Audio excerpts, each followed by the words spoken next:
I like to start 1 minute early, so you got 1 minute. Well, I might as well start now. Okay. Well, since you're all quiet, I might as well go ahead and get started. First of all, I'm welcome back to the third and last session of this. Have you started grieving yet that Ron's leaving? I am. I've just really enjoyed it. You know, literally, Ron and I told me that there may be a way that we can continue this in some way. So we got to talk with the board and we got to talk with some of the elders, but we might have a way to have some continuing education along the way. But have you been blessed by this? Absolutely, yes. And I just really want to share these. He does have his books. He's mentioned it before, but as you can see, there's 8 parts to each one of the books. 8 little key thoughts, not little, but very important thoughts. And he only covered 2 or 4 of them the other night. And there's so much more. Each book has its own way of doing it.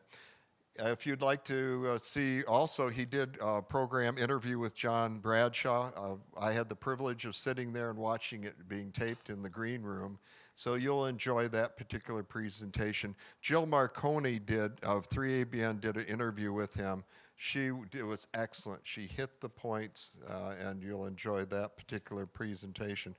I think that Ron is going to be around for a long time. I think he's gaining recognition for the work that he has done, the preparation, the study, and the honing of his presentations. But let's have a word of prayer and then give the time over to Ron. Our great Heavenly Father, I just want to thank you. Ron mentioned about how important relationships are to you. His kingdom is based on healthy relationships. And the other power wants to interfere, disrupt, or jam those relationships. And so, dear Lord, we know where our priority is, and we want to have a healthy relationship with you and with all others. Bless us this day, and it would be to your honor and glory. In Jesus' name, amen.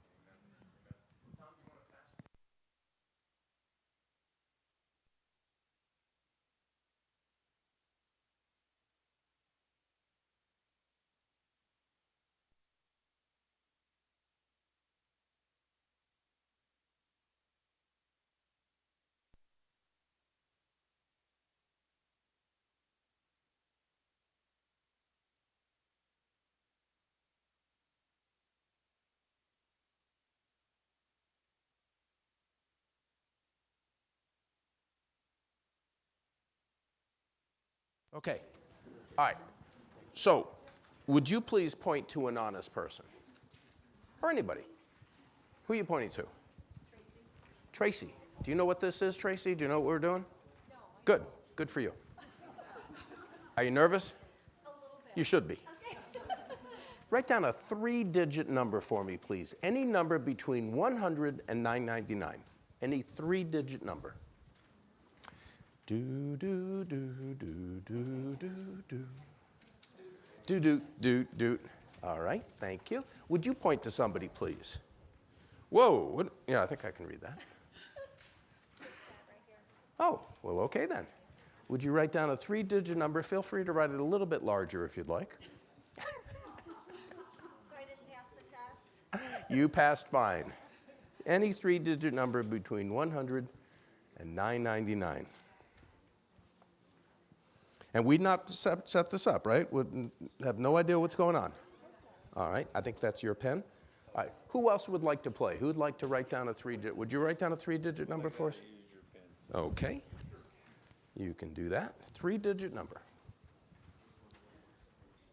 All right, thank you very much. Now, let's get the other side of the room. Who's got a calculator over here that can add up these 3 numbers for us? Do you have a calculator? All right. All right, let me just get this out here. Oh man, I hope this works. My whole career is on the line right now. Add those up for us, please. And if you'd get ready with the envelope, ow, put that piano there. Ow, why do they call it a funny bone? There is nothing funny about that at all. Ow. Okay, get ready with the envelope. You can take it out, in fact. You can take the sheet out, but don't look at it yet. All right, do you have your number ready? Yes. Nice and loud. What is it? 1,589. And what's in the envelope? Nice and loud. 1,589. All right, give yourselves a hand. Good work. Woo! This is a good group. All right. Let's, we got a lot to cover, so let's go ahead and do what? You did it. You wrote the numbers. He added them. She read them. I'll take that back.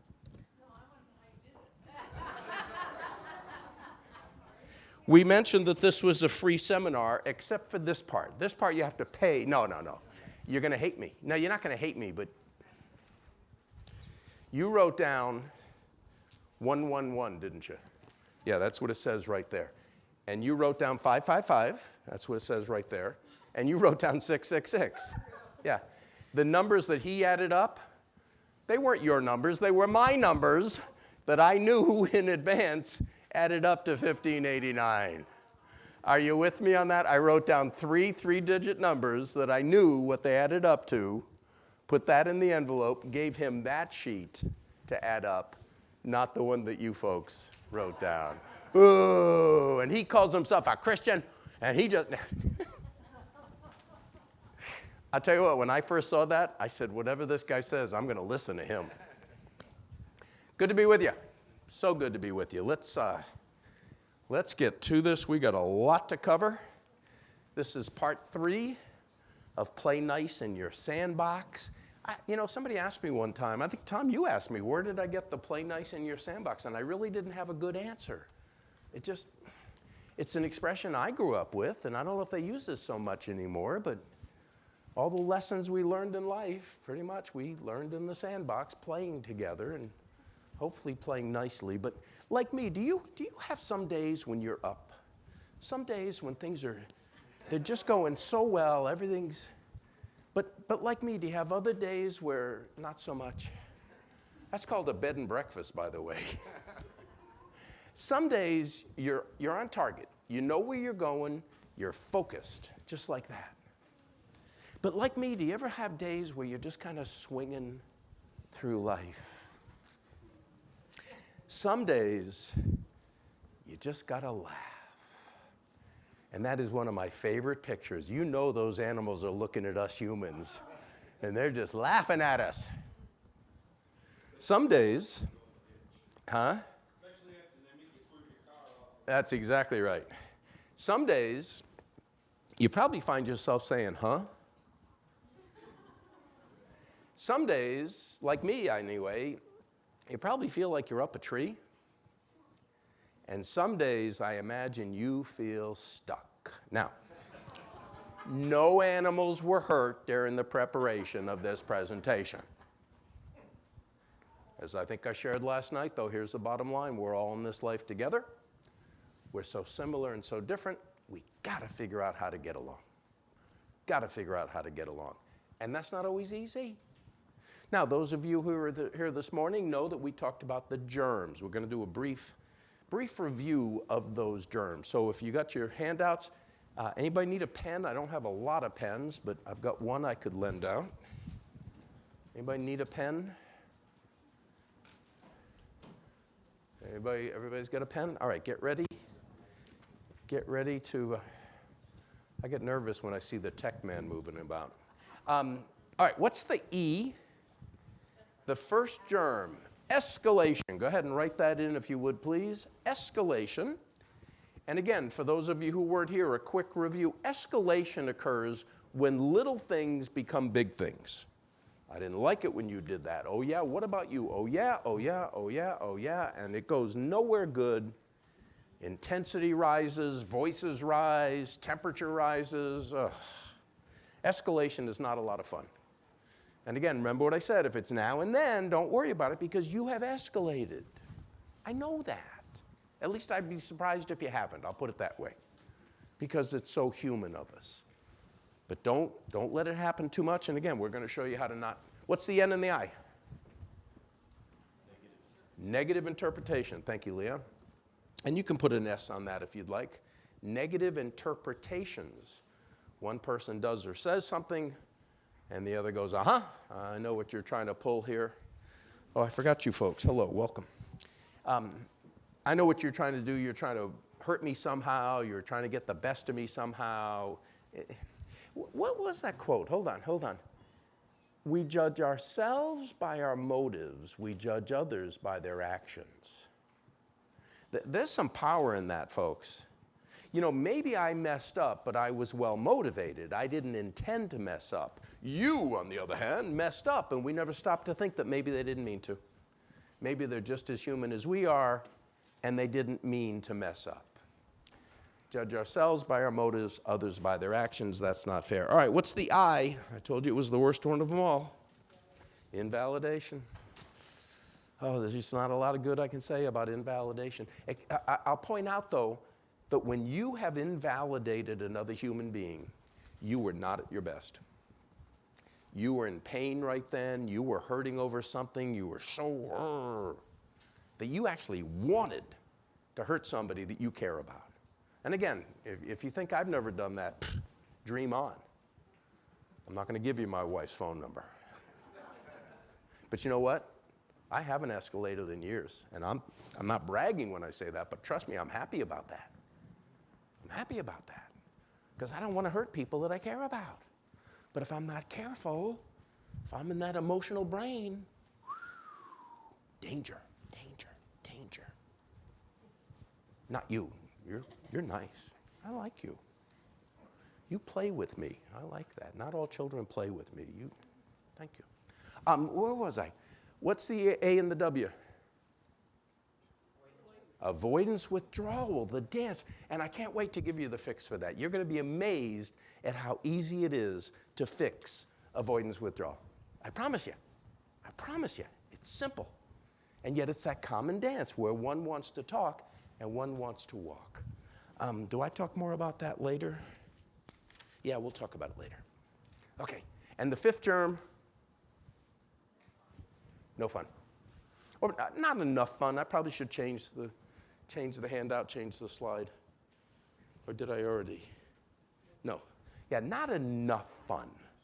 Fun is not just a luxury. It's, if we find the time, No, you got to have fun on a regular basis or your relationship is going to sour. I do couples coaching, not counseling, coaching. I help people whose marriages are in distress. I say, when's the last time you went on a date? They say, what's that? I said, when's the last time you went away for a weekend? They said, what are you, nuts? In fact, I am. I had myself evaluated. I am certifiable. I said, when's the last time you went away for a week, just the two of you? They say, people do that? Yeah, the happily together folks do, don't they? Yeah, get away for a weekend. It doesn't have to be expensive. Go camping at a national park or something, or you got beautiful sites around here that you could go enjoy. Schedule it. Take the time. And some of you are going to say, but we have young children. We can't do that. You know what? You have friends who have young children. They think they can't do it either. You watch their kids while they go off, and they watch your kids while you go off. And I'll tell you right now what's going to happen. The kids are going to go, I don't get to go. And as soon as you're out the door, they're going to go, yes. Because kids get it. They get it. They want their mom and dad to be happy together. All right, those are the germs. Any questions about the germs? I'm tempted to say like Ed McMahon. What did Ed McMahon used to say to Johnny Carson? No, you covered everything there is to cover. All right, you ready for the antidotes? I brought you down with the germs. But again, I'm right, aren't I, though? The research is pretty clear. Anybody not connect with any of these germs? Yeah, thank you. Thank you for your honesty. All right, let's get to the antidotes. All right, I got to review this one. Who was not here last night? Oh, my, several. All right. Let me shorten it because we covered this last night. And in fact, if you have the sheet from last night and you want to fill in the blanks, push the pause button. It's also on the sheet for this afternoon. Push the pause button, and let me see if I can shorten this story. I told the story about going to Walmart on Christmas Eve day. Middle of the day on Christmas Eve, I needed something. And I realized that if I didn't choose my attitude before I walked into that building, someone was going to choose it for me. So I pushed the pause button. I said, all right, keep your cool. Don't get upset. Everybody else will be stressed out and frazzled. You don't have to join them. And I had a nice time at Walmart on December 24th, 2008. I don't ever want to go back to Walmart on Christmas Eve ever again. But again, the lesson I learned, if I hadn't chosen my attitude, somebody was going to choose it for me, and I probably wouldn't have liked it. Push the pause button. Encouraged last night, as you go to work, you may be in a bad mood already. Don't bring a bad mood into that workplace. Don't bring everybody down. Pause. Choose the attitude that you want to bring into work. Same thing at the end of the day. You have bad days at work or wherever you do during the day. Don't bring that bad attitude into the home. Push the pause button. Choose your attitude. And don't tell me you can't do it. I'll prove it to you. See if this sounds familiar. This is a home situation I'll play out. You ready? Ring, ring, ring, ring. Hello? Or how about this one? In the church parking lot. Hi, how are you? Nice to see you. Yes, we can be phony and fake. That's all right. That's all right. We can choose our attitude. We don't have to give rise to the negative emotions that we're experiencing. Can I get an amen to that? Amen. We're not, whatever it is that has to do that. Didn't come to mind. All right. The second thing we talked about last night in terms of preventing conflict, and again, if you have last night's sheet, write it in there. You can write it on today's sheet as well. Assume good intent. And I want to do this again. So many of you were not here. Everybody participate again, please. I want you to raise your hand if this is true. You ready? Have you ever hurt, frustrated, disappointed, or offended another human being when you really didn't mean to? If that's true, please raise your hand. What took you so long? We've all done that. So what's the chance, as I asked last night, what's the chance if somebody is just hurt, frustrated, disappointed, or offended you, maybe they didn't mean to. Maybe it was inadvertent, just as we admitted we've done. But if we react, we created the conflict, not them. It's always the second person that creates the conflict. It is. The first person does whatever they do for whatever reason, probably because they're hurting. Hurting people are going to hurt people. We talked about that last night. But when somebody does say something hurtful or ugly or nasty or whatever to you, you have two choices. You can either react to the attack or you can minister to the pain. Which do you think Jesus would have you do? It's a pretty easy question, isn't it? Now, not always easy for us to do. If we're in our emotional brain, whoo, look out. But come on, folks. God gives us opportunities. And as Tom said a while ago, conflict can be a positive at times. Few people look at conflict as positive. I do. It's fed my family for 3 decades. Conflict handled well can strengthen relationships, deepen them, because you have the confidence to realize, hey, we can bear up under attack. We can handle troubles and difficulties that come our way, because we did it before, we can do it again. All right, so those are those. All right, Covey habit 4.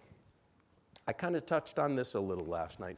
Covey habit 4 is think win-win or no deal for now. If you're in a conflict with another human being, please don't have any hopes that you're going to get it resolved totally your way, 100%, and nothing for the other person. Don't. It won't be a good agreement. It won't last. You can't do that. You got to think win-win. And I mean the conventional win-win. You know, there's a new definition of win-win. John and I were talking about people that he and I each know separately. The new definition of win-win is do it my way and nobody gets hurt. That's not what we're talking about here. Win-win. You have to be satisfied with the outcome. I have to be satisfied with the outcome. Whenever I'm negotiating a training gig, I never charge the same. I don't treat everybody the same. I try to treat everybody fair, and situations are different. But I always tell folks, there's two people, I make sure two people don't get ripped off. You're one of them, and I'm the other one. And if you do that, if you go with that mindset, you can usually reach a mutually acceptable agreement. Here's my favorite Covey. Anybody, some people familiar with the Covey 7 Habits? It's a good course, isn't it? It really is. Someday I'm going to go to the Bible and find every one of those principles in the Bible. I know they're there. Habit 5 is my personal favorite. Seek first to understand, then to be understood. Let me tell you something else I know about you. I think I've been right so far. Actually, I did this last night, I think. You want to be understood by the important people in your life. True or false? The important people in your life want to be understood by you. True or false? And so what happens in so many conflict situations is you've got two or more people each trying to be understood at the same time. So they're talking. And if everybody's talking, who's listening? And if nobody's listening, who's addressing the problem? Come on. Seek first to understand. If you know that the important people in your life want to be understood, let them. Let them go first and listen. James 1:19. Everybody should be slow to speak, quick to listen, slow to get angry. All right, let's just close the workshop. If you just do that, I'm serious. Quick to listen. We don't do that enough because we so much want to be understood. We try to force that. Seek first to understand, then to be understood. You'll be glad you did. All right, here we go. Here we go. If you've been sleeping, wake up. Wake up. You got to hear this part. You got to hear this part. Call a timeout the correct way. Emphasis on the correct way. I'll pick on my friend Tom. Tom and I are in a discussion. It's not going well. We've started escalating. There's been some negative interpretation. There's been some invalidation. And finally, I just say, you know what? Time out. And I storm off. By the way, I won't ask you to raise your hands, but how many households do you think that happens in? Have I ended the ugliness? Yes. But at a cost. Because now I left Tom wondering, well, wait a minute, are we ever going to talk about this? Are we still friends? Are we ever going to hash it? He doesn't know. All he knows is I've walked out. So if he cares about our friendship, if he cares about the issue that's between us, he's going to come after me. Ron, come out, we got to talk, which is going to further infuriate me, and I'm going to walk the further and faster. That's that dance between the one who wants to talk and the one who wants to walk. Now, hear me on this. And it's a very common dance. Hold on, I'm having a debate. You know, anytime I have a debate, you lose. I can't stop myself. There's some research that says that one gender is more likely going to be the one that wants to talk, and one gender is going to be the one that wants to walk. I can't think of which is which at the moment. Actually, it's not as much as you think. Seriously. I saw one study said about 50% of the time the woman wanted to talk and the man didn't. About 25% of the time the man wanted to talk and the woman didn't. And the rest were even. Either both wanted to talk or neither wanted to talk. So while we think, oh, women want to talk and men don't, it's not totally true. Although, oh boy, here we go. Men and women are different. You might want to write that down. We live in a society that's saying, no, they're not. We live in a society, I'm going to start preaching now. We live in a society that's saying, no, we just enculturate, we socialize boys and girls differently. There's no difference between the two. Gag me. Women are far more comfortable talking about their feelings than men are, as a rule. Come on, as a general rule. Stereotypes will break down, I get that. But you'll often see a group of women sitting around just discussing their feelings. When was the last time you saw a group of guys sitting around? So how you feeling? We don't do that. We do things together. Men can spend a whole day together, golfing, fishing, hiking, doing whatever, not say 20 words to each other and say, man, that was a great day, we got to do that again. And women go, how can you do that? You didn't even talk. Men don't have to talk typically. Women talk to connect. And again, it's not a good or a bad, it's just a different. Okay, so where was I when I went off on that Oh, okay, all right. So often the woman is the talker and the man the walker. But again, I think what it comes down to is whose issue is it? If it's my issue, I want to talk about it. If it's your issue, maybe not so much. I think there's some validity to that. But both dancers are well motivated. Hear me now, please. The talker and the walker are well motivated. They're doing what they're doing for good, positive, righteous reasons. They just don't look well motivated to the other. Let me start with the talker. When you're the talker, an issue's come up and you want to talk about it. Your mindset likely is, you know what, let's just sit down, let's talk this out, we can fix this, it doesn't have to be a problem.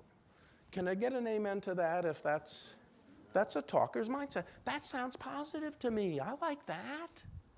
But check this out, if the walker has already said, I don't want to talk to you about this right now, and you say, I don't care, talk anyway, do you see how you're not going to come across as well motivated even though you are? Because the walker is well motivated. The walker's mindset typically is, as upset as I am right now, I'm liable to say or, God forbid, do something I don't want to say or do. I've got to take myself out of this situation. Sounds like a good motivation to me.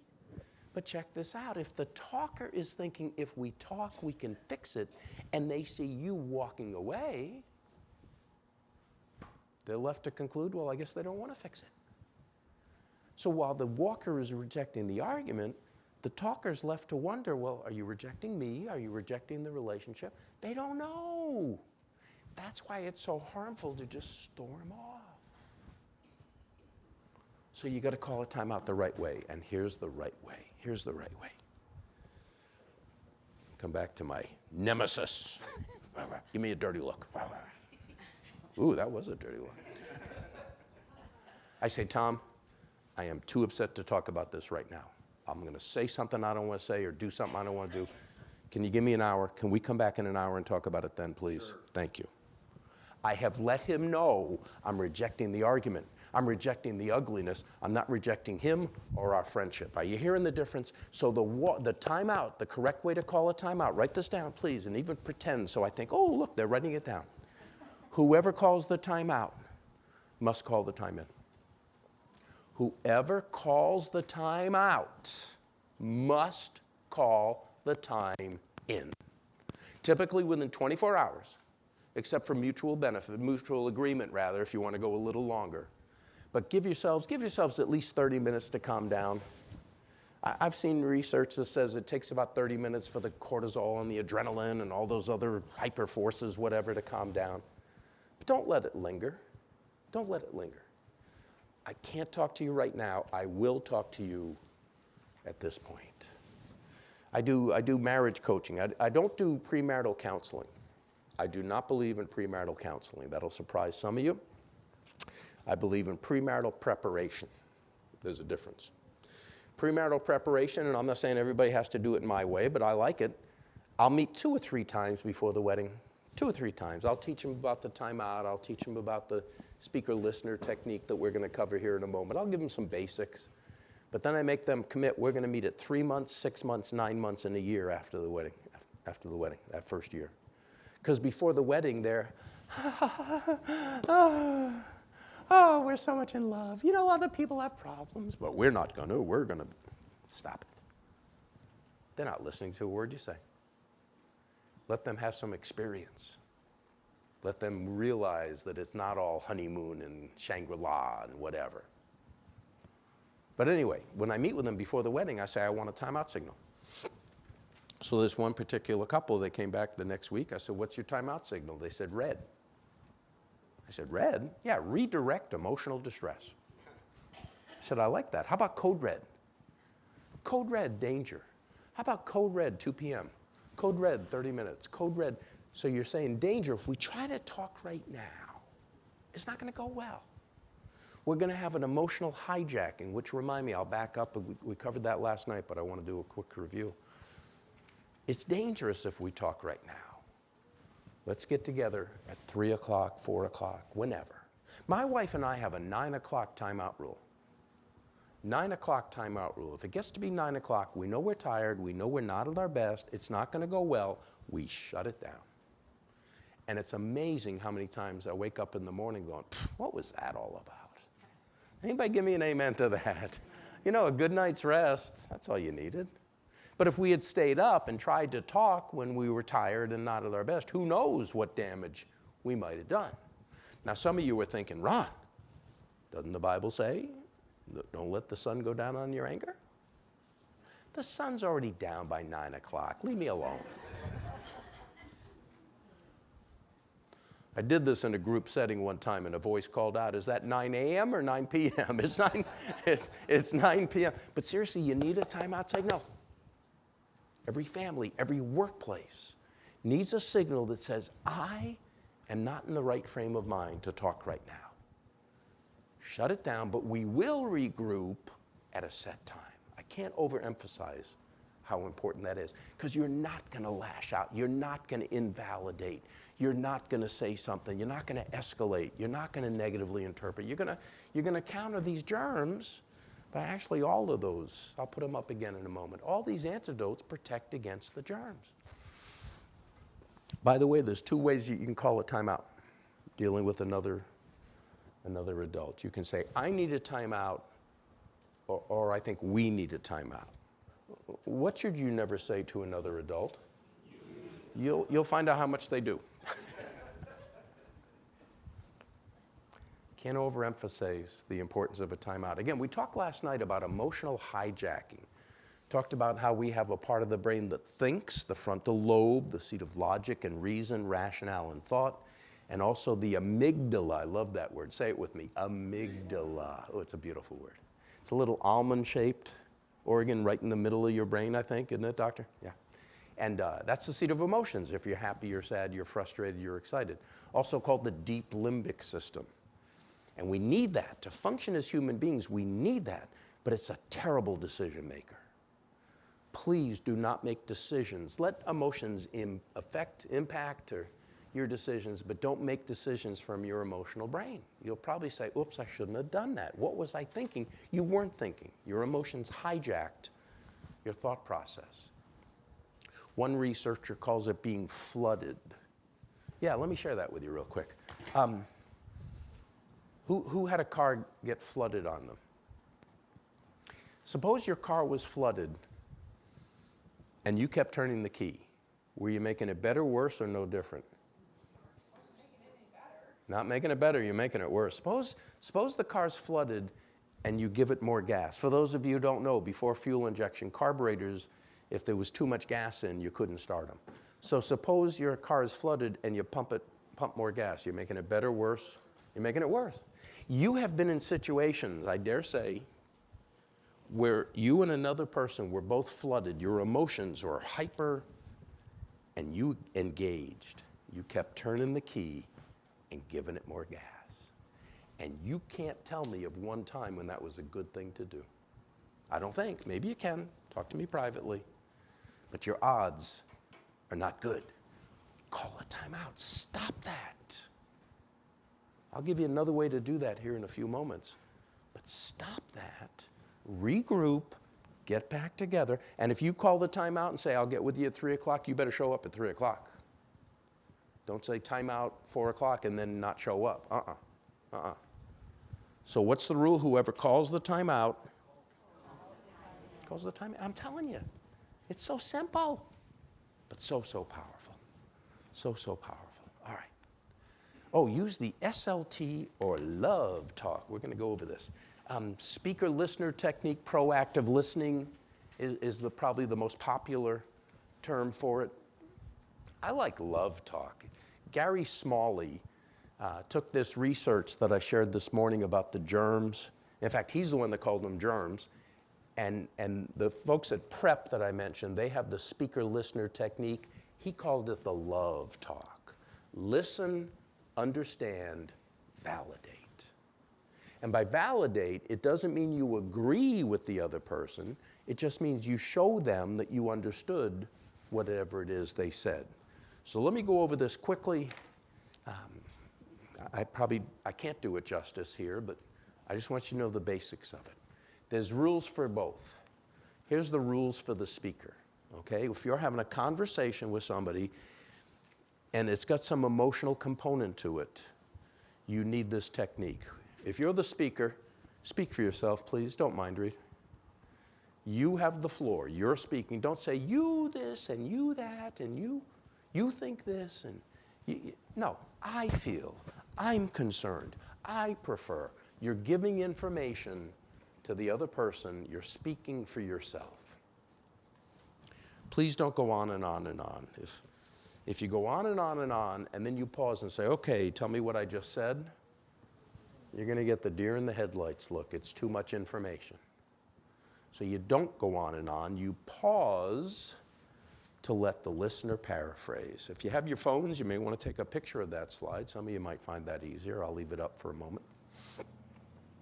So again, the love talk is two separate monologues that combine into a dialogue, if you will. And so the speaker, speak for yourself, keep it brief, just a couple of sentences each time, pause and let the listener paraphrase. All right, I don't see any more cameras. Let's go to the rules for the listener. Rules for the listener. Focus on the speaker's message. And that's the hardest part of all of it. Do you know that while I've been talking here and you've been so nicely listening, you've also been thinking about what you're going to do for dinner, what you're going to do tomorrow, what your kids are doing at home, or you've been thinking about all sorts of things other than listening to me. Don't deny it. You don't have to. We do that. Our minds are going all the time. So to really just focus on what another human being is saying takes effort. It takes concentration. It takes determination and a choice. I'm going to listen to you. I'm going to suspend everything else and just listen to what you have to say. That is so honoring. What a gift that is to give to somebody else. And then you paraphrase what you heard. That's the last, if you want to take a picture of this slide, that's the last bullet point. In your own words, you say, all right, so what I understand you to say or what I think you want me to understand is this. Don't just parrot back the words. Please don't do that. That just shows you have a good memory for words. It doesn't tell us if you give the same meaning to those words that the speaker intended. So again, Tom and I are talking. He'll say a couple of sentences. I'll say, all right, Tom, so what I heard you say is ba-dum, ba-dum, ba-dum. Is that right? And he'll either say yes, in which case I can add a little more, or he'll say, no, that's not quite what he meant, and he'll take another run at it. That's great. We know that we missed. No shame in that. All right, rules for both.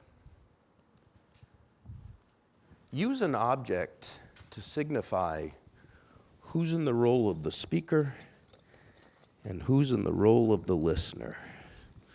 Don't go away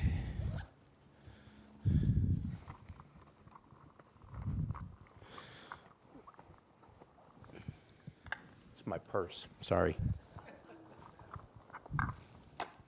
When I took the Covey training, I used to teach the Covey 7 Habits. They have a talking stick. And I like it because it says, seek first to understand, then to be understood. I'm telling you, if people would just do that, so many conflicts would go away. So many relationships would be strengthened. If we would give what we so much want, if we'd give it to the other, seek first to understand. So that could be the object. This could be the object. This could be the object. In fact, I won't embarrass because I don't have permission, but I heard a story, I gotta share it.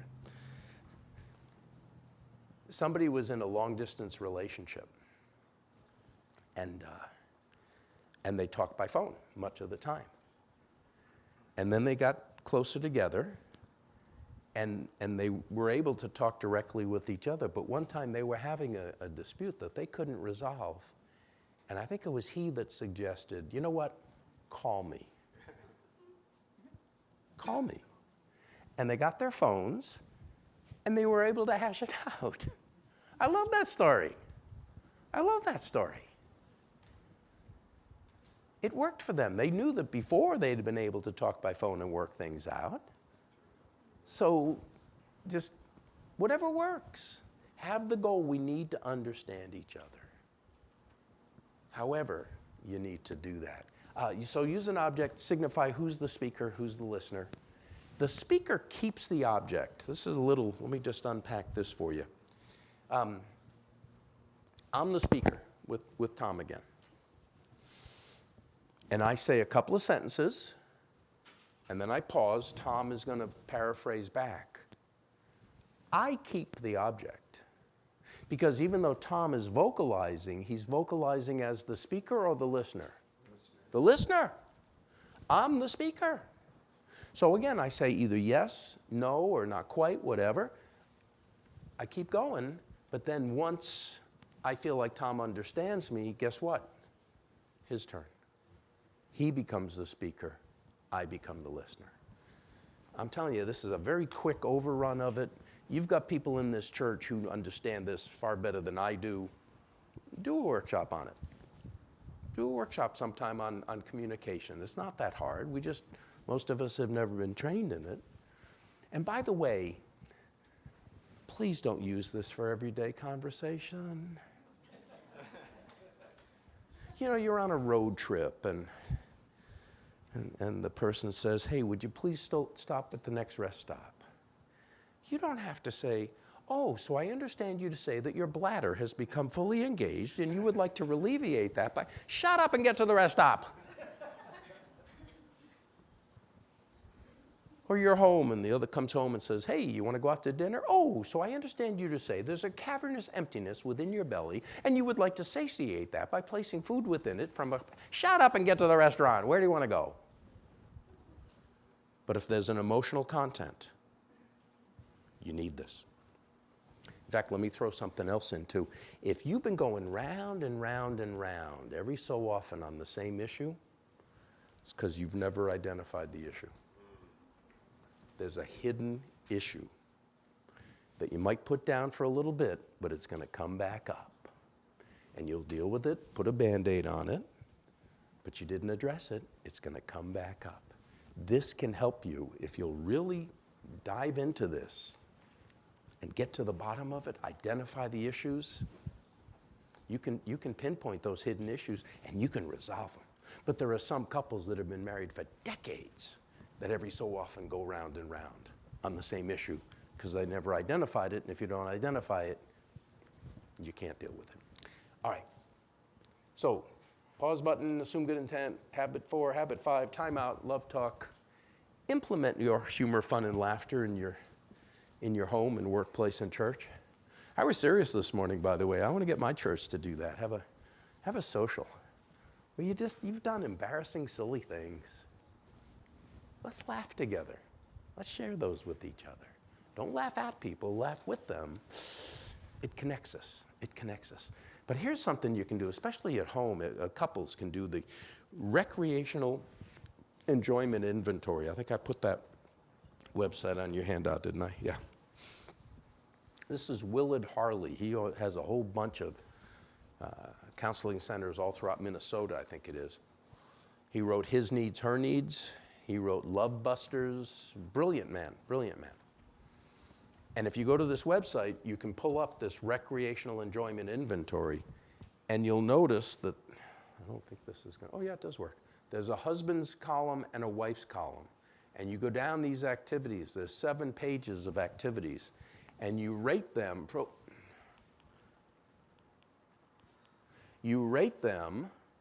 -3, I don't ever want to do that, to +3, I'd like to do that fairly often. And you go down and rate them separately, then you come back together and you're looking for the 6s. You're looking for those activities that you both said, yeah, I'd like to do that. And then you do it. You schedule time, make it happen. Fun is a necessity for healthy relationships. So that's just one way. Oh, let me give you a couple more. Play the 100-item game.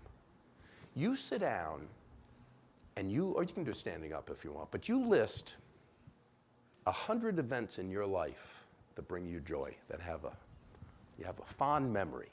And if you don't have 100, I don't care. Just list, your wedding, birth of a child, graduations, awards, trips, whatever. What memories do you have that still light you up, put a smile on your face? And so get together as a family, and somebody says, oh, what's your number 7? And you don't say, oh, number 7, that's when we went to Disney World. No, you say, oh, that's the time we went to Disney World, and remember it rained, and we were soaked, and we ran into those people, and you relive the event that made you put it on your list. And then that person calls on, what's your number 13? Oh, that's the time. And you rekindle, you relive the memories that brought you joy. You'll feel that joy all over again. 100-item quiz. Those of you with young kids, play high, low, learn. High, low, learn. Don't ever ask your kids, what'd you do in school today? What are you going to hear? Nothing. What'd you do today? Nothing. Ask, what was the high point of your day today? What was the low point of your day today? What'd you learn today? And mom plays, dad plays, everybody plays. What was the high point of your day, the low point of your day? What'd you learn today? High, low, learn. Simple stuff. Simple stuff. And there's so many more ways. You ought to be sharing with each other at some point what you do to have fun. Share those ideas with each other and make them happen. Try them. You may not like them. Try them.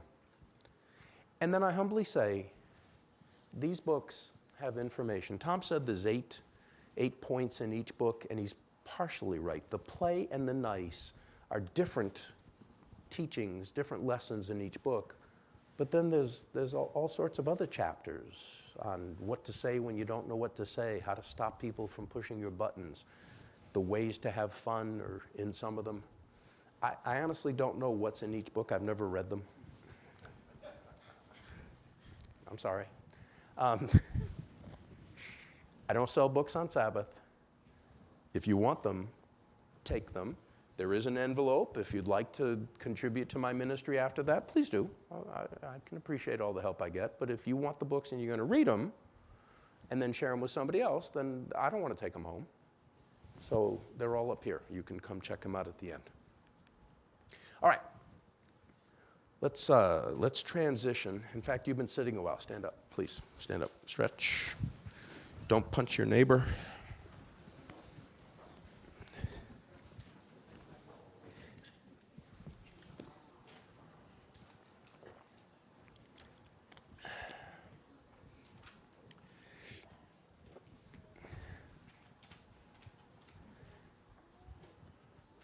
Is Pastor back? He had to step out, didn't he? He's down there. Oh, okay. That's not bad. No, that's all right. No, you don't have to get him. I'm just going to tell a story about him. I like your pastor, by the way. I like your pastor whole family. They had me over for dinner the other night. I was pretty tasty. No, sorry. They're a wonderful family. But one day, your pastor, it wasn't here, it was at another church. He called on one of his church members. He knew she was home, so he knocked on the door. She didn't answer the door, so he knocked again. She still didn't answer the door. He got a little upset. Come on, he's human. Come on, he's a lovely man, but he got a little upset. He took out his business card and he wrote Revelation 3:20, stuck it in the door, walked off in a huff. Well, a little while later, the lady comes to the door and she sees the card, Revelation 3:20. Well, she knows her Bible, but not every verse. She turns to Revelation 3:20, and of course she reads, "Behold, I stand at the door and knock. If anyone will open the door, I'll come in and sup with them." Well, okay, that's fine. The next week in the church offering plate, the pastor finds his business card there. And now Revelation 3:20 has been crossed off. Now it says Genesis 3:10. Well, pastor knows his Bible, but not every verse. He opens his Bible, turns to Genesis 3:10 and reads, "Behold, I heard your voice, but I was naked, so I hid myself."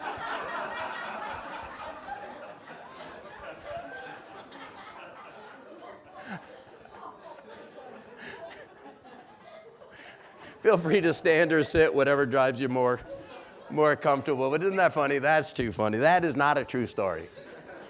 But that's too funny.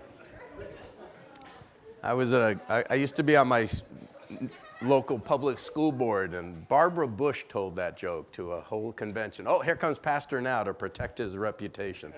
I'll tell you later. They still want you to be pastor, so don't worry about it. Oh my, that's too funny. That's too funny. Anyway, ever have to deal with emotional people? Anybody? Yeah, thank you. Let's spend a few moments thinking about how to do that. And then I got a few more antidotes, I think, at the end, including the greatest antidote to all of these germs. It's going to be good. It's going to be good. All right. You're dealing with an emotional person, somebody who's liable to do or say something they don't want to do or say. What do you think rule number 1 is? Who's got a guess? What's rule number 1? Listen's a good rule. I like that. What else? Stay calm. Stay calm. That's a good rule. I'm quick to apologize. Quick to apologize. Not bad. Not bad, especially if it's genuine. Yeah, I like that. Anybody else? Pray. I like that too. Say nothing. All right, these are all good answers. I feel like I'm a Family Feud. Good answer. Good answer. Here's my answer. You're dealing with an emotional person. Safety for all concerned. I believe in what I'm about to share with you. I think it's wisdom, not because it's from me. I've learned from the best of the best. But if you're in a situation with somebody who's emotional and possibly volatile, get out of there. Or call for backup. Do you hear what I'm saying? Safety for you, safety for them. You're protecting them from doing something they might later regret. So everything I'm about to say, yeah, I like it, but safety first. Can we agree to that? Can we agree to that? Yes. No, I'm talking to them.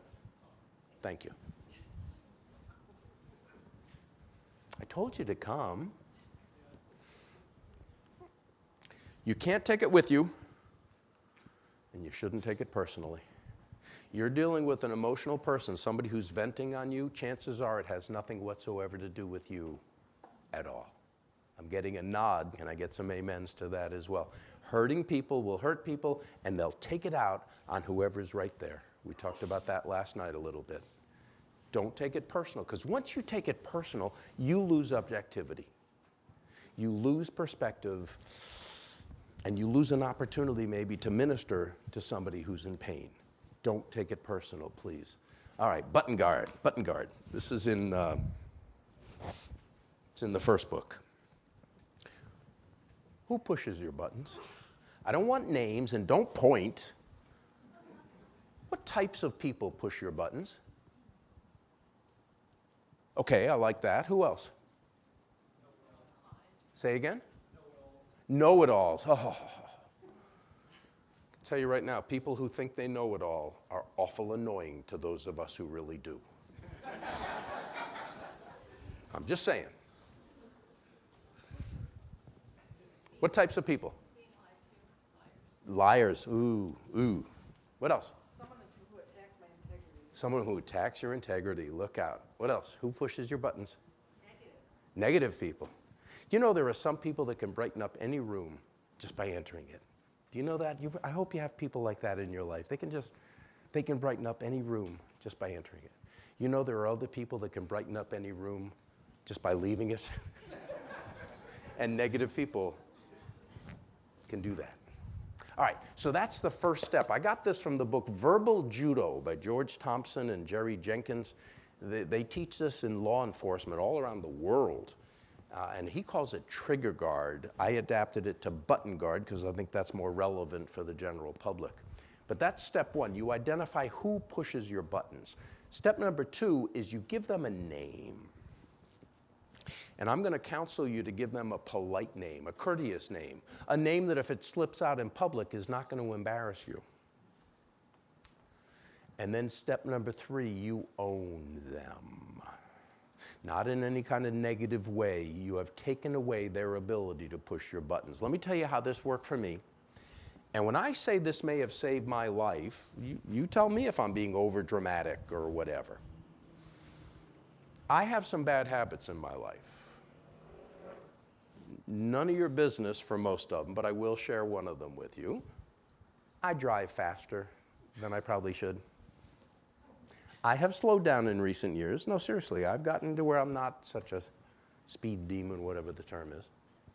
But I drive faster than most, maybe. And oftentimes I would find myself in the left lane of traffic coming up behind a vehicle, driving slower than I wish them to drive. And so what I would do is I would flash my lights, which is my way of saying, hello, neighbor, I hope you're having a good day. By the way, I wish to drive faster than you. Would you please pull over because slower traffic is supposed to... You have seen those signs, thank you. And many times they'll pull right, oh, I'm so sorry, I didn't see you. They'll pull right over. I'll give them a nice wave and I'll go on my way. Many times they wouldn't pull over. I'd say, they didn't see me. I'll signal one more time. God help them if they don't pull over that time. Because I would. I would signal right, I would pull over, I would speed up, I'd get just past them, I'd signal left, and I'd pull right in front of them. And depending on how angry and stupid I was at the moment, I would certainly take my foot off the gas. I might put it right on the brake. Now stay with me. What's my blood pressure doing? What are my teeth doing? What are my fists doing? I am working myself into a tizzy because somebody doesn't know how to drive. And I drive with New Mexicans on a regular basis. What's the universal color for caution? Yellow. You know, New Mexico license plates used to be yellow. There was a reason for that. Now they've changed it. But anyway, that's not too bright. They're already driving a lethal weapon. They could inflict harm on me just with their vehicle. They might be armed on top of that. And my wife is sitting there as an innocent victim, bystander right by me. I read button guard.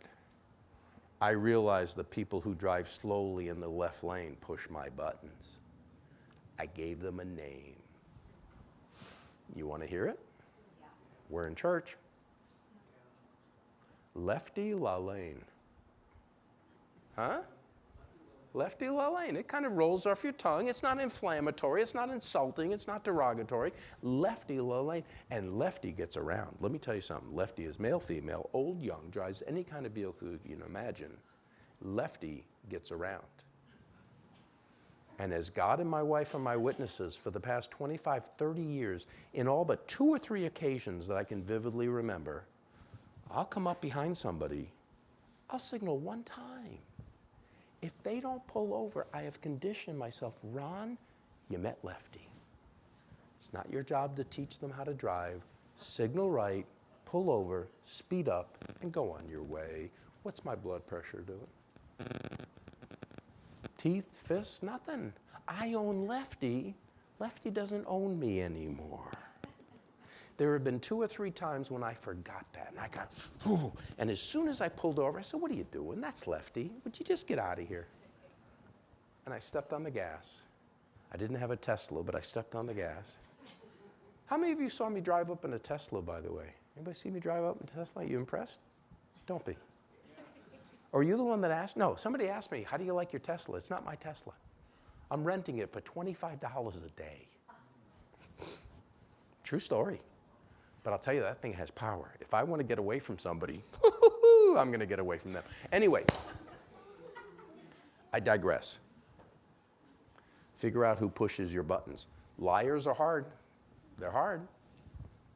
Braggarts, I mean, some of them are hard. But if you don't tell yourself that I can't change them, all I can do is not be bothered by them. Give them a name and you own them. You can't stop people from pushing your buttons, but you can deactivate the switch. Does that make sense?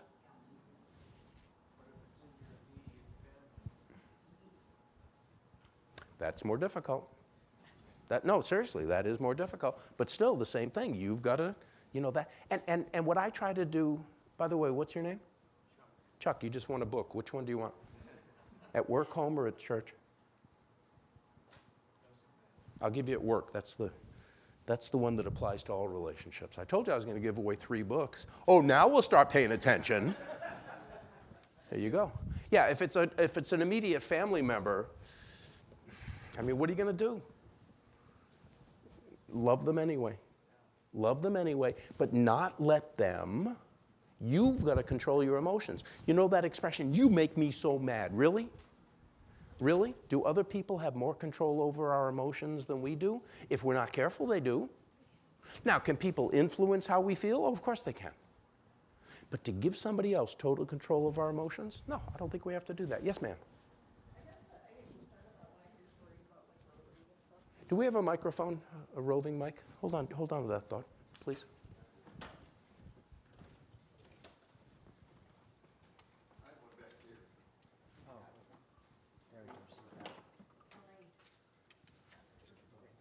Okay, we got this one here. I'm sorry.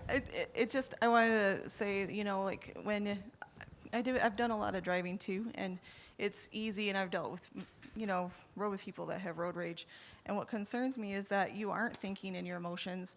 And when you brake check someone like that, you could be causing an accident, which could kill a lot of people. Oh, yeah. And then how would you feel in the end? Like what you were upset about was not worth that risk to those people or yourself. And you don't know what's going on in that driver's life. They could be a really old person, and they might be forgetful that they're in that lane, or they could be scared about getting over because of who knows what. So trying to put yourself in that other person's position, it can sometimes calm you down. Absolutely. No, thank you. Thank you for sharing that. Absolutely. Yeah, I wasn't bragging and I wasn't recommending. No, I wasn't getting after you. I'm just saying, Yeah. I mean, I've gotten angry. I get angry too sometimes, but I have to reel myself back in by letting myself understand and trying to put myself in that other person's shoes. You know what else has helped me, and I love that. Thank you so much. And this is happening more and more because of what I'm going to share at the end. But when somebody cuts me off and I start to get mad, I instantly think of times when I've cut other people off. You know what I'm saying?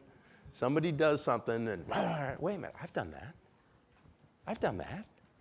And I'm seeing some head nods. I think we can all relate to that. So yeah, put ourselves in their situation. Don't make assumptions. Yeah, except that maybe they didn't mean to do whatever they did. But who just lied? I'm sorry.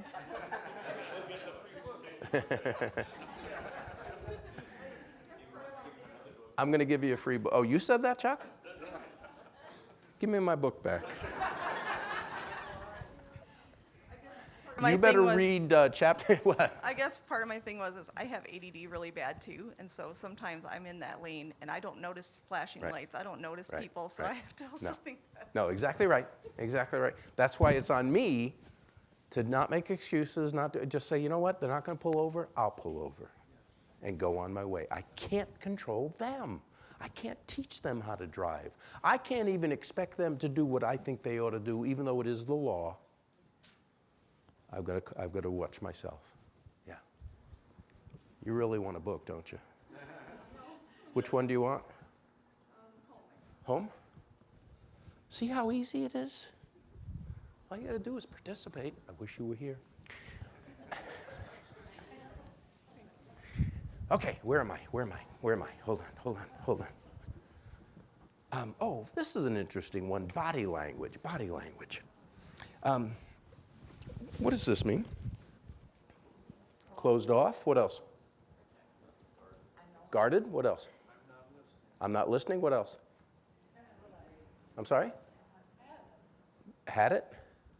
What else? I've made up my mind, what else? What was that one? Judging. Okay, what else? Hold on, I'm going to turn my hearing aids up. Okay, one more time. Insecure. Good. What else? Cold. Who said that? What kind of book do you want? It doesn't matter. Well, I've given away the other two, so you can have at church. How's that?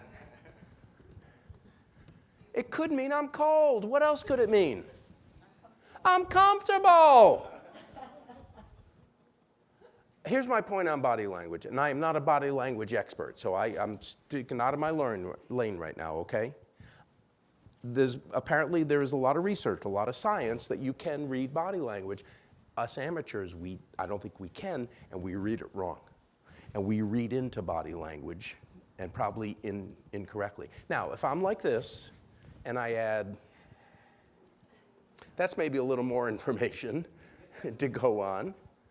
But be careful with body language. But my point is, what's your own? If you're dealing with an emotional person, you probably shouldn't stand there like this, because they're likely going to read into that you're judging, you're closed off, all those other negatives that we just talked about, which again are possible. So just be as relaxed as you can if you're dealing with an emotional person. Yeah, what's the next one on your list? Smile. Smile. You're dealing with somebody who's upset. Smile. But please don't overdo it. You're dealing with somebody who's upset, and you do the Cheshire Cat. I think you're going to make it worse, not better. But a gentle smile, just curl the lips up just a little. You're sending the message, you know what, it's okay. I like you. We're going to be okay. A smile can be disarming. But again, please don't overdo it. All right, get ready to argue with me. Laughter. Laughter. I think you're dealing with somebody who's emotionally or upset. I think you should introduce laughter. Yes? No? Okay. It depends on how you do it. Who said that? Oh, I wish I had another book to give. What do you mean by that? Hold on. Yeah, get the mic. Where's the mic? You have to do it in a way that doesn't make fun of them. Yes. So Yes. that they don't feel like you're making them into a joke somehow. Right. If they think you're laughing at them, don't do it. When in doubt, leave it out. When in doubt, leave it out. But I'm going to tell you, the Bible says laughter is a good medicine. And if you can inject laughter, especially if you can get them laughing with you, it's going to help to diffuse the situation and lead it in a better direction. Let me tell you a quick story. I got a call. I was a probation parole officer. I got a call from a lawyer who was greatly upset with me. Didn't take a rocket scientist to figure out that he was upset with me. He called me on the phone. How should I put this? He used words that you're not going to find in any translation of the Bible. I'll just leave it at that. He was mad. And he got me mad. And I said, I don't have to take this from you. And I hung up the phone. And then I quickly called the judge. And I asked the judge a couple of questions, because I knew one of my probation clients was involved. How much of this do you need to know? Not much. You really don't. Anyway, I called the judge. I said, am I in the right? He said, yeah, don't worry about it. I said, okay. So now I had the power. Now that the lawyer, he's not done. He calls my boss, says, I want to come talk to you about price. Okay. So he comes over, and we get into this room, the boss, the attorney, and I, and the phone rings. What do you think my boss does? He answers the phone. Why do we do that? Why do we do that? We're right face to face with somebody and the phone rings. Oh, hold on. This person's more important to me. I've got to talk to them. I've got to talk to them. Why do we do that? Anyway, the boss answered the phone. I turned to the attorney, and I said, Buford, what's your problem with me? And I said it calmly. I didn't say, what's your problem? I said, what's your problem with me? He said, I'll tell you what it is. You got no morals. You're a snake in the grass. You're lower than the low. Okay. I started life in Rhode Island. Just take my word for it. Sarcasm is an art form back there. Just take my word for it. I could have come back with a zinger or two or three. But you know what I said to him? Again, by this time I was relaxed, I was calm. I said, well, Buford, does that mean I don't get to ride in your new car? He just bought a new car. And I said, it's just like that. Well, Buford, does that mean I don't get to ride in your new car? And he said, oh, Ron, don't be childish. I said, Buford, who's being childish? What is the snake in the grass business? What's got you upset? And he told me. And in fairness to him, if I had done what he thought I had done, he had every right to be that upset with me. There's only one problem. I didn't do it. I didn't do it. It looked like he had made a deal with the district attorney that my client, who I was holding in jail on a probation hold, he was going to plead guilty on Monday, and the judge was going to let him out, or the DA was going to ask that he be let out on Monday. And the DA said, well, he can get out over the weekend if you want. But he never told me that. But the lawyer thought that he had made a deal with the DA, and then the DA and I made a separate deal to keep him in jail. So he was mad. I don't blame him. But that didn't happen. That never happened. I wanted this guy. He was a young guy. I wanted him in jail to learn some jail therapy because I thought a weekend in jail now might keep him away from months or years in jail later. A soft answer can turn away wrath. You've read that too, haven't you? So use laughter judiciously, use it carefully, but yeah, it can be helpful, but when in doubt, leave it out. Soften your tone. Keep a soft tone. You're dealing with somebody. Soften your tone. They're going to have to calm down to hear you. If you match their tone, the fight is on. If you'll soften your tone, maybe you can lead it in a better direction. Use their name. It's the most beautiful sound in the world. Use the person's name. Stephen, I can see you're upset. Stephen, what? Use the name. Bruce, I mean, I can see you're upset about something. Help me. Bruce, what's going on here? Use the person's name. It helps to calm them down. Avoid emotional hijacking. We talked about that last night.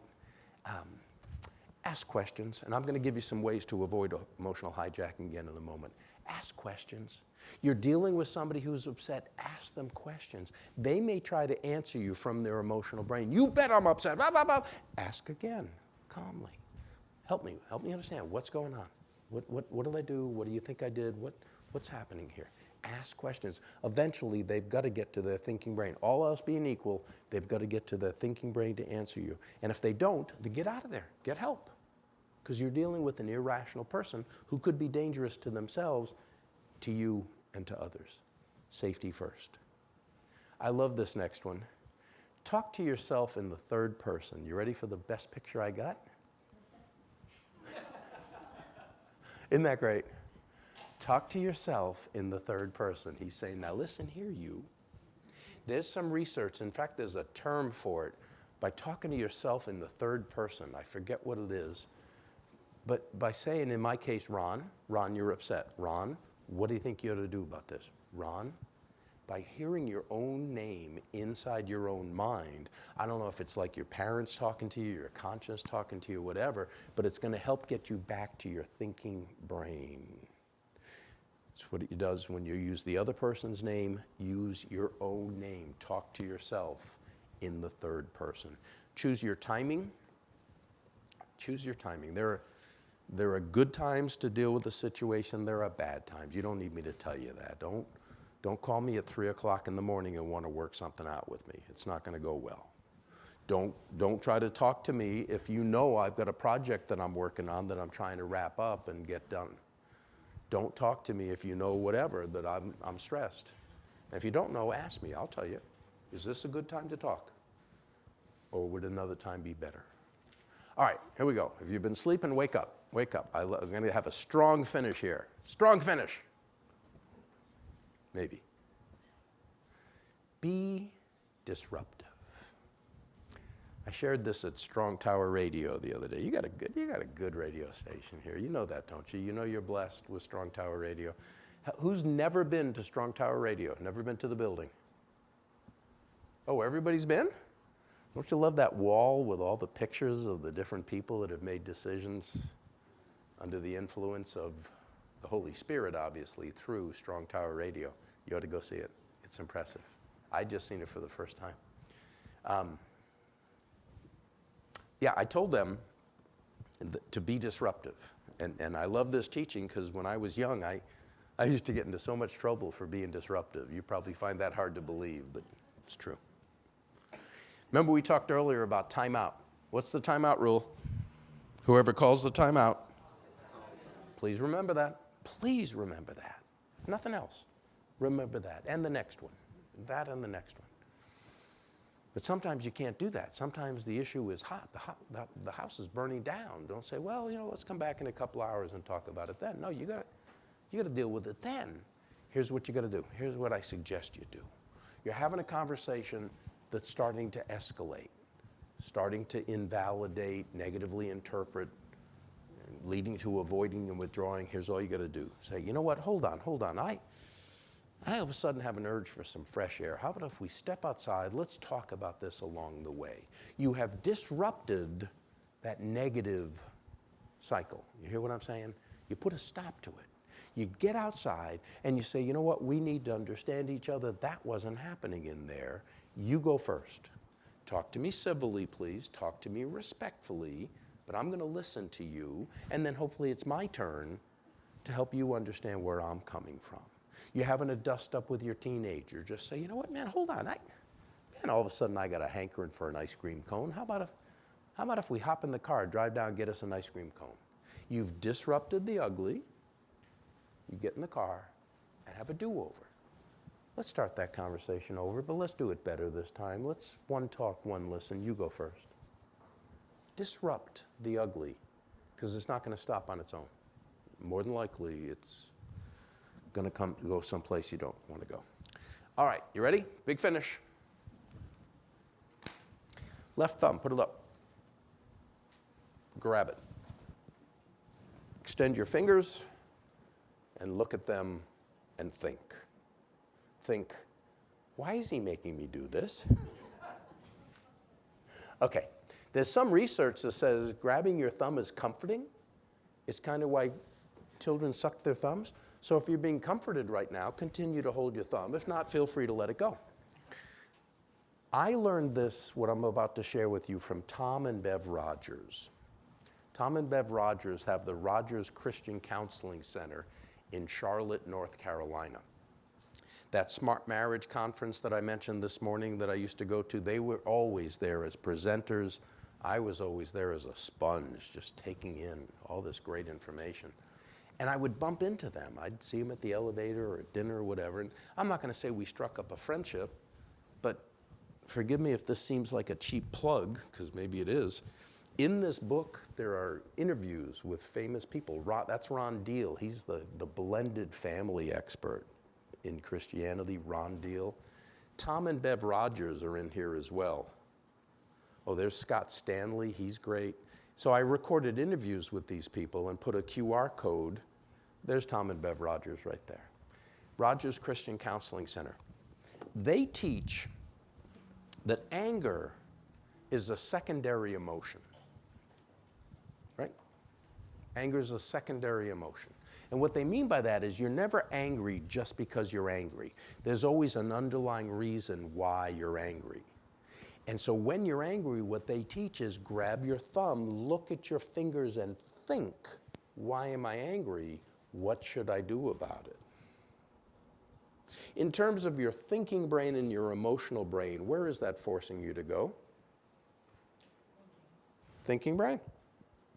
If you're looking at your fingers and thinking, why am I upset? What should I do about it?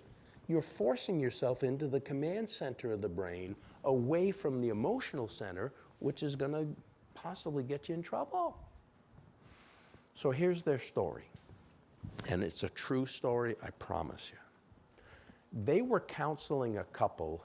He was 6 foot plenty, a traveling salesman. She was 5 foot barely, a stay-at-home mom. And he had a problem with anger. And he would come home from trips and he would get upset. Why isn't dinner ready? Why isn't the house picked up? Why are the kids? It didn't matter. He would get upset about something. So she had enough of that. She said, we're going to counseling, and he agreed. And at counseling, the Rogers taught him what I just shared with you, that anger is a secondary emotion. You're never angry just because you're angry. Next time you're angry, grab your thumb, look at your fingers, and think. What should I do? Why am I angry? He said, I'll try it. And he did. And for the next several months, there's no angry outbursts in that home, because whenever he started to feel angry, he'd grab his thumb and, you know what, I'm hungry. I should just go grab a quick snack before dinner. You know what, I'm tired. I think I should just go lie down, take a quick nap before dinner. You know what, I'm stressed over today. I probably should just go take a walk. You hear what I'm saying? He'd grab his thumb and he'd think about something constructive to do rather than just get all upset. Worked wonderfully. There was peace in that family for months. And then he comes home one day, and his 15-year-old daughter greets him at the door and says, Dad, can we go for a drive? He had a shiny sports car. She had her learner's permit. He said, all right, sweetheart, here are the keys to the car. Go start it, but don't move it. I'll be right out. Ladies, help me with this one. You give the keys to a 15-year-old girl, you tell her to start it but not move it. What is she going to do? Thank you for your honesty. Right into and over a brick mailbox. This is a true story. True story. Stay with me. Dad hears the commotion, comes running outside, instantly sizes up the situation, instantly starts to experience an emotion. Do you want to guess what it is? Begins with the letter A. The daughter jumps out of the car and yells, Dad, quick, grab your thumb.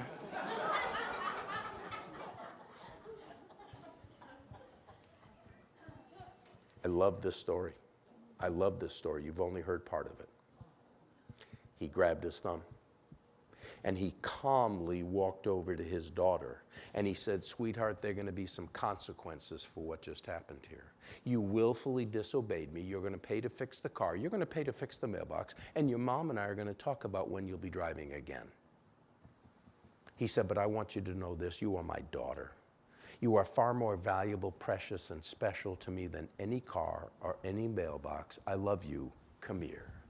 And he gave her, yeah, thank you. He gave her a daddy's tender, loving embrace. Do you think that daughter had an inkling that maybe she had messed up? Do you think she needed a lecture on why thou shalt not drive daddy's car into and over a brick mailbox? I don't think so.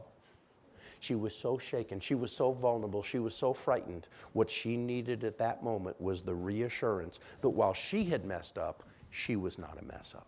While she had caused great pain and harm and damage, she was still a welcomed and beloved member of the family. And because he grabbed his thumb, he was able to give her exactly what she needed. Suppose, Grace, yeah. Suppose he hadn't grabbed his thumb. What words might have come out of his mouth? I don't want to hear. We can all well imagine, can't we? And by the way, I want to deflect my gaze for a moment. Some of you had dads who didn't know to grab their thumbs. And I just want you to know I'm sorry. And I mean that. You were on the receiving end of hurtful, hateful words that should never have come into your ears or your heart. And I'm sorry for that. And we can't go back and change that. We can't go back and change that. But we can make sure going forward that nobody's ever on the receiving end of hateful, hurtful, spiteful words from us if we'll grab our thumbs, look at our fingers, and think and respond rather than react. Can I get an amen to that? With all due respect to Martin Luther, I have a dream that I'm going to see casts on thumbs in my hometown of Farmington because people grab their thumb so hard. Please, please, when you're starting to get upset, starting to get into that emotional brain, grab your thumb.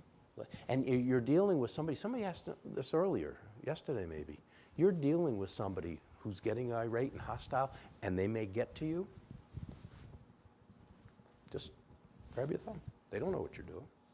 Just hold on to your thumb as a reminder. Think, think, think. Stay in your thinking brain. You'll do better than if you give way to your emotional brain and then all bets are off. I know we're not a betting people, but all bets are off. All right. We got one more point to make, a big one, and then a video that I want to show you. What's the greatest antidote? All right, I'll give away one more book. An 8-letter word that I think is an antidote to all the germs and all relationship problems. 8-letter word. Who's got it? Who said that?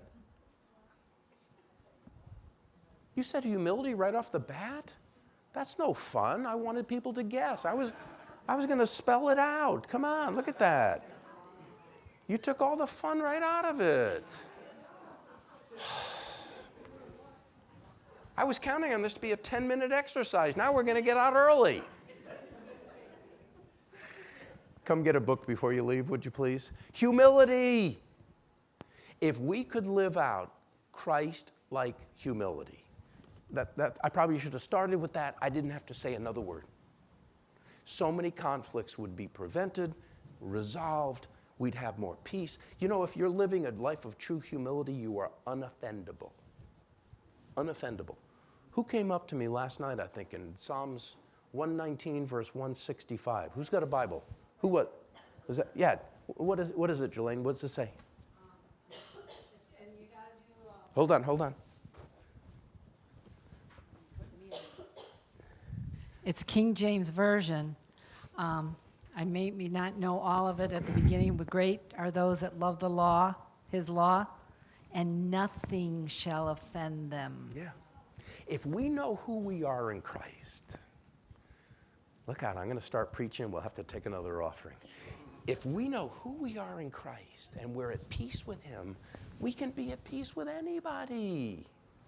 If we know how much he loves us, we can love everybody. We don't have to like everybody. It doesn't say like everybody. Some people you won't like, usually because they remind you too much of yourself, but that's a whole different subject. Humility, but let's look at what humility is and what it isn't.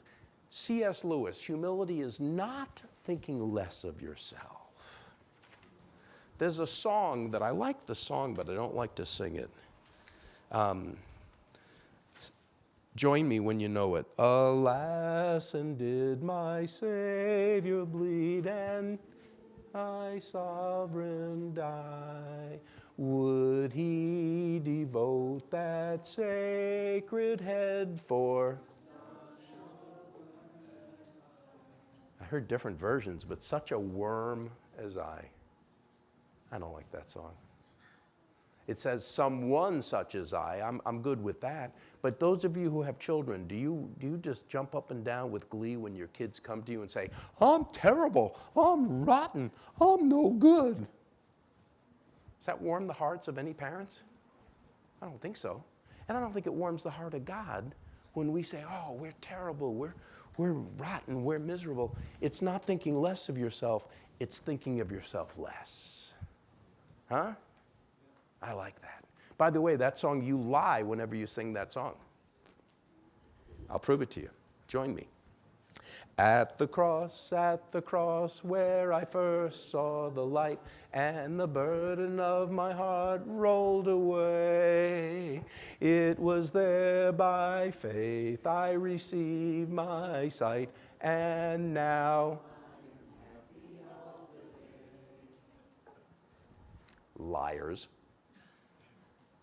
Raise your hand if you're happy all the day, every day. Oh, a young person over there. Good, you'll grow out of it. But keep it as long as you can. Keep it as long. We can't be happy all the day. We can be joyful all the day. Huh? Is there a difference between happy and joyful? Yeah, happy's a feeling. Joyful's a decision. I know who I am in Christ. I know my past is forgiven. I know my future is assured. I know he walks with me today. I can have joy even in the midst of sorrowful situations and pain and what have you. You can't be happy all the day. So just change the word. Next time they sing it, don't make a big thing. Just sing, and now I am joyful all the day. A guy named William Law, he was a preacher back in the 1700s, I think. He said, humility is nothing else but a right judgment of ourselves. Ooh, I like that, huh? A right judgment. It's not thinking, oh, I'm so terrible. It's certainly not thinking, oh, I'm so great. It's I'm a child of God. He knows me better than anybody else. Nobody else's judgment matters to me, or at least it shouldn't. My wife, all right, maybe. I can make that case, but no, I'm serious. But what people think of us is none of our business. It's none of our business. And let me show you how important humility is. Let me prove it to you from the Word.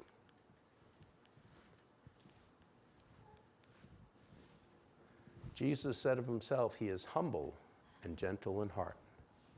Matthew 11. If Jesus, the Son of God, Savior of all mankind, emphasized that he was humble, well, maybe it's good enough for us. Look at this one. What in the world? Oh, that's where I'm going to be. What happened?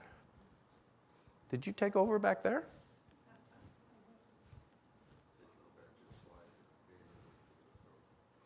No, I'm looking at the right slide.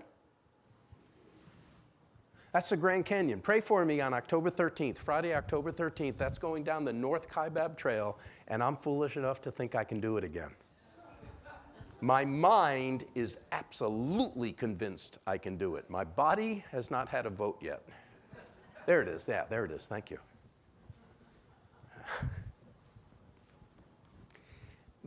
Look at Psalm 147:6. Who's going to read that for me? Nice and loud. Who's going to read it?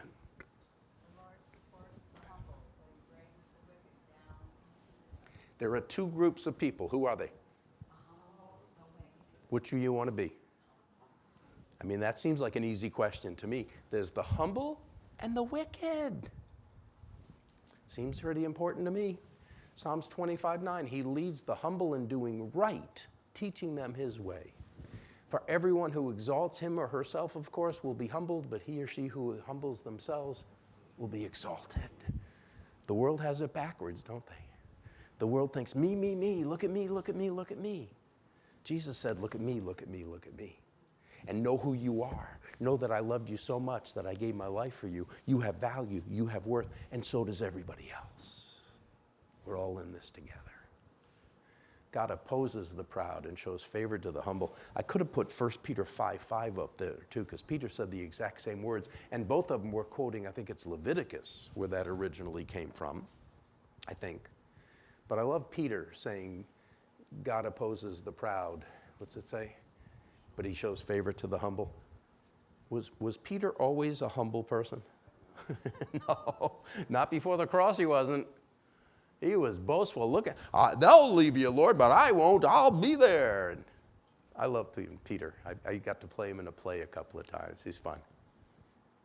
But after the cross, Peter knew who Christ was. He knew who he was. And he had no need to prove himself to anybody ever again.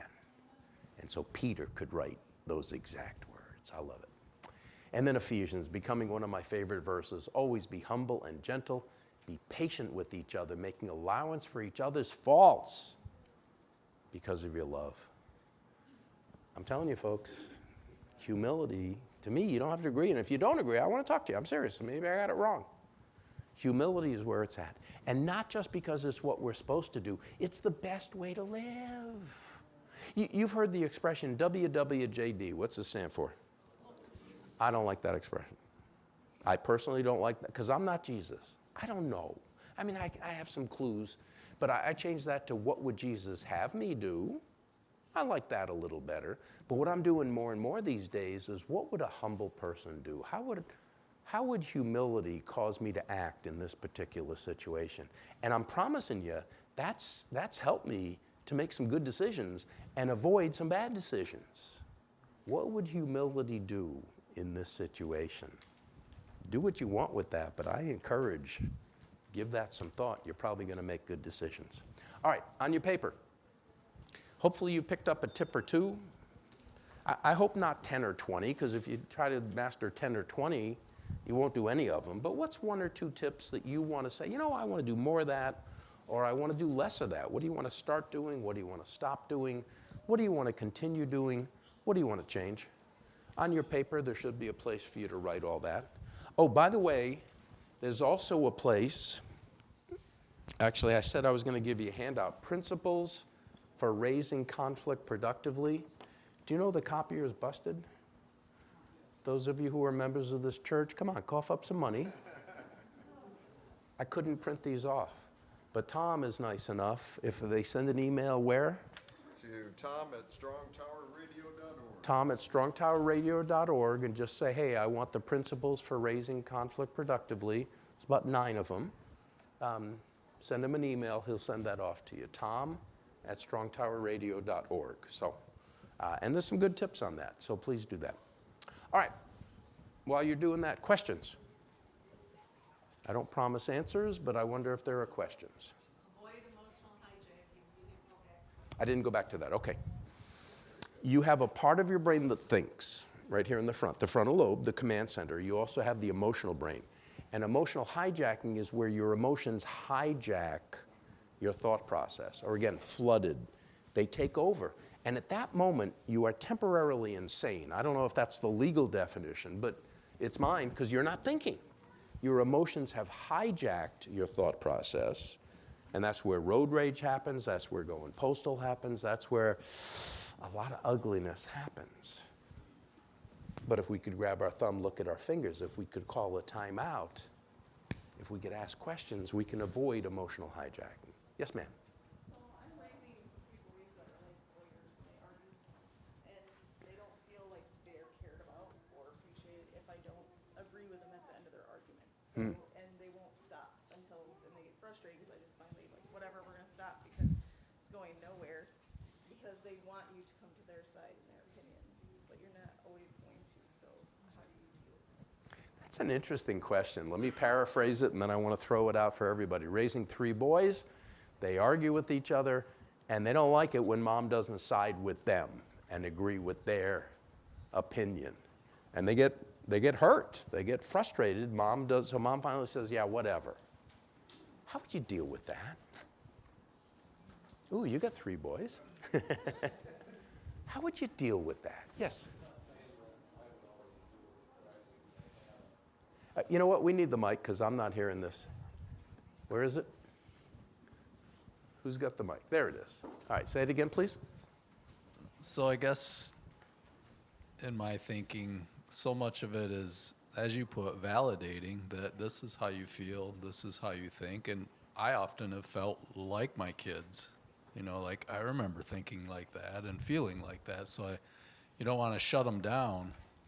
But at some point, you have to be the authoritative in a sense and say, the reality is this. And we can discuss this until maybe you can understand where I'm coming from. Mm-hmm. But, you know, it's never going to be easy. No, not going to be easy. I like that. Who else? How would you handle that?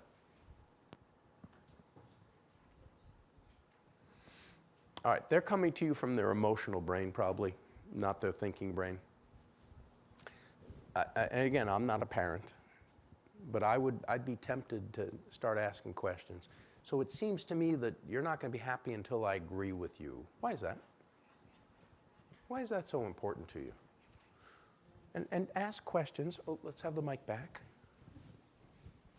Can you grab that?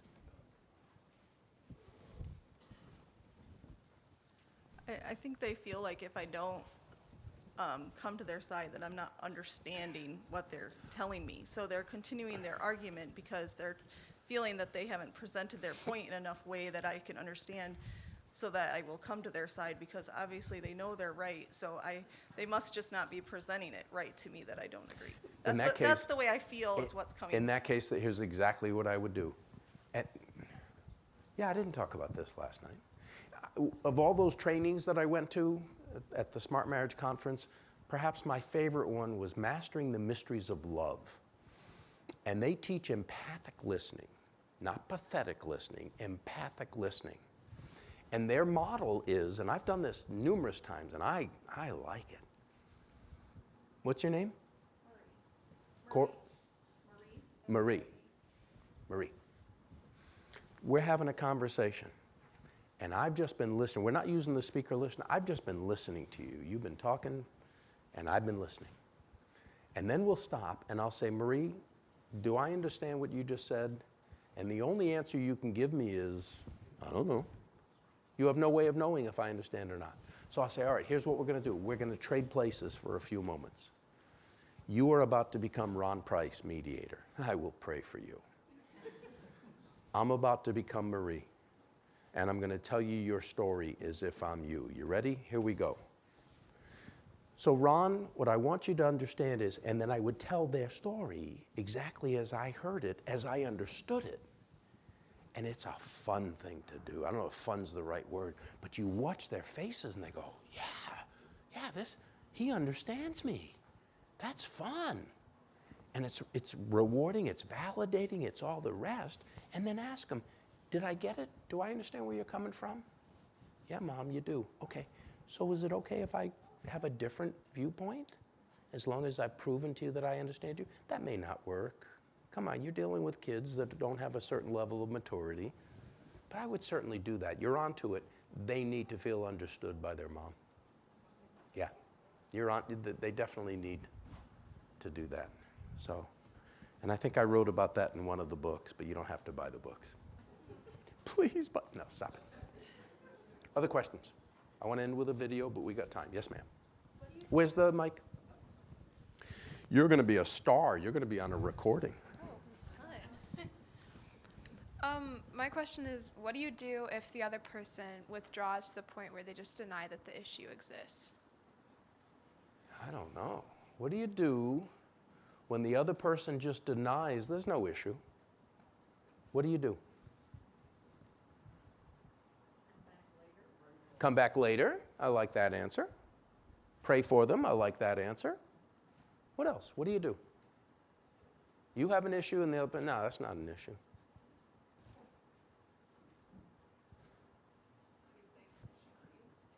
Say what? It's an issue for me. Yeah. Again, I love asking questions. I love asking questions. It appears to me that this is not an issue to you. Is that right? They're probably going to say, yeah. Can you explain why? Can you tell me why? Or I don't know how to deal with this. I don't know how to. It's an important issue to me, and when you don't want to talk about it, it makes me feel, let's see, didn't I do the XYZ? Did I do it here or I did it at Strong Tower? I did it here. When you do X, when you refuse to listen to me, when I want to talk about this, I feel invalidated. I feel frustrated. I feel underappreciated. So don't attack. You never listen to me. You don't think it's serious, whatever. Let them know how you feel. And hopefully if they care, they're going to say, well, or ask them what's keeping them. Why are they not willing? Maybe somebody in the past treated them poorly when they engaged in a similar issue, and you're reminding them of that situation. I don't know. Could be all sorts of things. So when in doubt, ask. And say, how can I get, I really want you to understand where I'm coming from, even if we don't agree. Can you pick a time? Can we pick a time when I can talk? I promise I'm not going to yell at you or beat you up. Can we find a time to talk about this, please? Because it's that important to me. And hopefully they will. Hopefully. Okay. Other questions? Okay, you get to take the mic home with you then. Want to close with a video. Now, I got to warn you, some of you will be upset with me. By the way, can I say that now? Hold on, I'm having a discussion. When I say somebody is too liberal, or I say somebody is too conservative, what's the standard of measurement? Me. What gives me the right to be the standard of measurement for any other human being? There isn't one. But we all do that. We judge. And it says in James, when we judge, we're judging God's law, and you don't want to be doing that. So I say that now because I'm going to show you a video that's going to get some of you upset. And I just want you to be warned, you shouldn't get upset. There are some controversial topics within the church these days. One of them is yoga. And I am not here to have this debate. Some people say yoga is just fine. Some people say it comes right from the pit of you-know-where. Again, that's not what the debate is. I'm only mentioning that because in this video, the star is a yoga instructor. So I thought I'd better forewarn you, otherwise you'd say, he showed a video on yoga. I think the video, the importance of the video outweighs. So please, grant me grace. If you really hate the word yoga, then you can leave. I don't want to offend anybody. But please, watch this video. It's called The Best Shift Ever, but a waitress who has a kind of special day. And we'll talk about it when it's done. Maybe we will, and maybe we won't. On people all the time. Is that where you're going to show it from back there? Pray for me on November 13th. October 13th. That is such a great hike. That is such a great hike. Oh, I hope I can do it. Do you need me to do anything here? Or? Nope, you're taking over. Yep, that's it.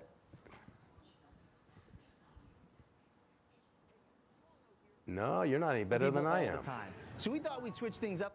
Okay, now we're getting it. Back it up and turn it up higher, please.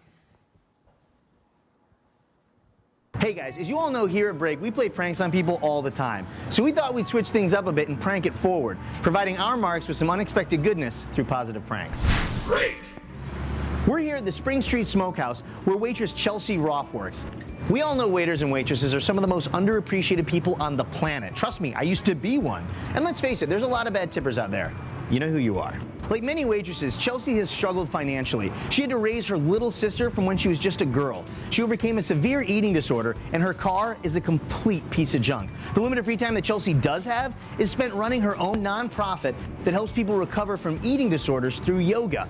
If anybody could use a break, it's Chelsea. So today, we're gonna prank it forward by sending in a few of the best tippers we've got to see if we can give Chelsea the best shift ever. Go get that table. I'm sending 2 people to sit at that 4th top. Yeah, Chelsea, will you just get 7 and 3? I know Chelsea, when she gets all of these surprises, she might just faint, and she deserves every bit of it. I'm gonna do the half slab just because I'm in a bit of a hurry, and the baked beans. Okay, sounds good. All right. Wow, awesome. Try some things up. Leave a 20 on the table and then 1,000 in the clipboard. What did he say? That's what I thought he said.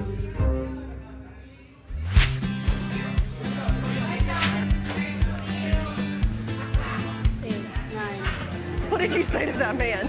I didn't say anything to him. Did he literally just leave you $1,000? Like, what? Close the bill out and stick the rest in your pocket. What? What do you want me to do with it? She didn't want to keep the money. It's in her nature just to split it up with everybody. Well, put it here. She doesn't want to hold onto it. She's like freaking out. How's your day going, all right? It's interesting. Interesting good? Always interesting good. Oh, well, that's a good attitude. And travel agents are already set. I'm so embarrassed. I only had money for the actual bill, but we didn't have it for the tip. But we have a travel agency, and we get these vouchers for 2 people to Hawaii. It's all expenses. We get them all the time. I'm saying, Bill is like $30. I insist. It's no sweat off our bag. awesome. I'm Chelsea's boss. Believe me, Chelsea deserves a vacation. What is happening to you today? I quit. I quit. The next surprise I'm really excited about because it could really change Chelsea's life. Dr. Kravoy, cue the yoga book. Make sure Chelsea can see it. You do yoga? I am trying to learn. You do yoga? I do yoga. I do a lot of yoga. I teach yoga. How did you get into yoga anyway? It's a long story. I had a really severe eating disorder when I was young. I came out of treatment, a therapist said, I think yoga would be really beneficial for you. When I was approached to help Chelsea, I did my own research on her, and I was just so taken with her story and how hard she worked to go from the bottom of the pit to the top, and is so proud of her achievements and wants so much to give back to other people that I was just thrilled to be part of it. I've been running a nonprofit eating disorder program for the last 14 years, and I'm just opening up a new program. The one component that I'm missing is yoga. I was wondering if you have any interest in, being part of the program. Really? Really? Wow. That's not what I was expecting today. Just happened to be here and meet you, and I thought, That's sort of random. is it something you're interested in? Yes. And this could be a great thing. Sorry, I'm sort of like taken aback, but thank you. She used this journey of yoga to bring her to where she is today. So it's just amazing. Okay, finally I'm good to go. Whoops. Car key. That's you. That's your car key. I don't understand. Let's go outside. Come on, let's go outside. You got a minute. I'm ready. Don't let her see you. I think she's going to be really amazed that not only the show, but the people around her wanted to do this stuff for her. See that car? That's your car. Why are you doing Let's do this because I want to give you a tip today. Who are you? I'm giving you a car. Come on. Let's go. Let's see who's inside. Wait a minute. Wait a minute.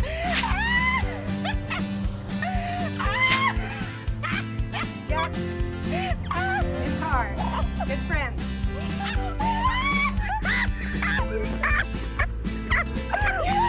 You're on great.com to make it forward. And you just got the best shift ever.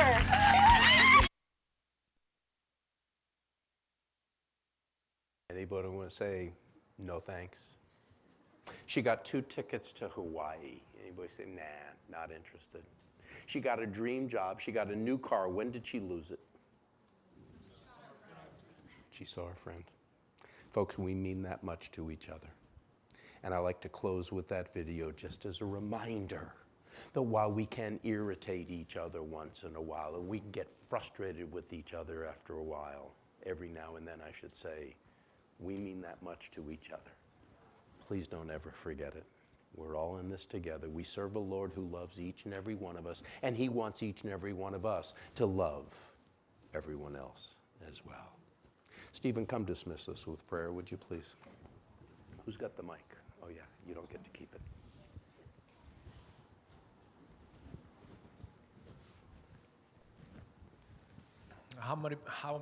Excuse me. How many of you guys really appreciated this presentation this afternoon? I thought it was really good. And I'm really anxious to finish filling out the bottom because I had to watch everything else. I couldn't finish out the bottom of the page where it said start, stop, and continue. I have to do that later this afternoon. But anyways, let's bow our heads.